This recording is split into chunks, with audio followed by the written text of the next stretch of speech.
ஒரு அழகான காட்டின் நடுவில் ஓடும் அமைதியான நதிக்கரையில் ஒரு அன்னப்பறவை வாழ்ந்து வந்தது. அது மிகவும் அழகானது. வெண்மையான இறகுகள், நீண்ட கழுத்து, அதை பார்த்தாலே அனைவருக்கும் மகிழ்ச்சி ஏற்படும். அந்த காட்டில் உள்ள மற்ற பறவைகள் எல்லாம் அந்த அன்னப்பறவையை மிகவும் விரும்பின. ஏனெனில் அது அழகில் மட்டுமல்ல, மனசிலும் நல்லதை நினைக்கும். எப்போதும் அது மற்ற பறவைகளிடம் சொல்லிக்கொண்டே இருக்கும், நாம் எல்லோரிடமும் அன்பாக இருக்க வேண்டும், மற்றவர்களுக்கு உதவி செய்ய வேண்டும் என்று. அந்த அன்னப்பறவைக்கு ஒரு புறா நண்பன் இருந்தான். ஒரு நாள் கடும் வெயிலில் ஒரு வேட்டைக்காரன் அந்த காட்டுக்குள் வந்தான். ஆனால் அவனுக்கு வேட்டையாட எந்த விலங்கும் கிடைக்கவில்லை. கோபத்திலும் களைப்பிலும் அவன் பெரிய மரத்தடியில் அமர்ந்து ஓய்வு எடுத்தான். அந்த மரத்தின் கிளையில் அன்னப்பறவை இருந்தது. கீழே களைப்பாக தூங்கிக் கொண்டிருந்த வேட்டைக்காரனை பார்த்த அன்னப்பறவைக்கு இரக்கம் வந்தது.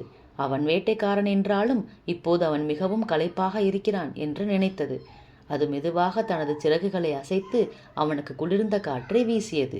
அந்த குளிர்ந்த காற்றில் வேட்டைக்காரன் அமைதியாக தூங்கிவிட்டான். அப்போது புறா அங்கே வந்தது. நண்பா, இந்த வேட்டைக்காரன் நம்மை வேட்டையாடுபவன், அவனுக்கு நீ ஏன் உதவி செய்கிறாய் என்று கேட்டது. அதற்கு அன்னப்பறவை அமைதியாக சிரித்து கொண்டு சொன்னது, வேட்டையாடுவது அவன் தொழில், ஆனால் இப்போது அவன் களைப்பாக இருக்கிறான், அதனால் நான் உதவி செய்கிறேன் என்றது. புறாவுக்கு அது புரியவில்லை.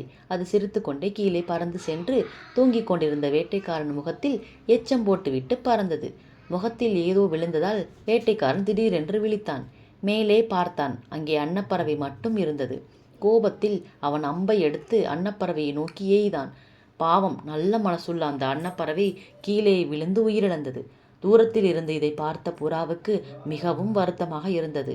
தன் தவறால் தான் நண்பன் உயிரிழந்தான் என்று அது உணர்ந்தது. நீதி: நாம் சில பிரச்சினைகளை நம் நண்பர்களாலே சந்திக்க நேரிடுகிறது.